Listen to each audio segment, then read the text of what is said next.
Sourav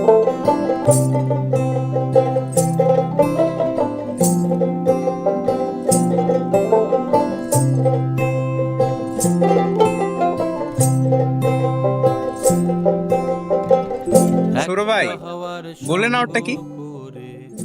golden hour হচ্ছে কোণে দেখা আলো, মানে সানসেটের আগে একটা গোল্ডেন কালারের একটা লাইট থাকে, একটা সুন্দর একটা আলো আসে, ওইটাকে বলা হয় গোল্ডেন আওয়ার। এখন এই আলোতে আমাদের দেশের কালচারে পাত্রীপক্ষরা চাইতো যাতে পাত্রপক্ষরা তাকে দেখতে আসে।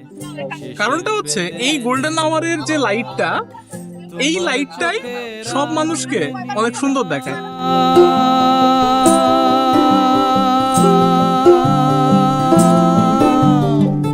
তোমার চোখের আদিমে নিলাম, দিলাম তোমায় রাই কমল।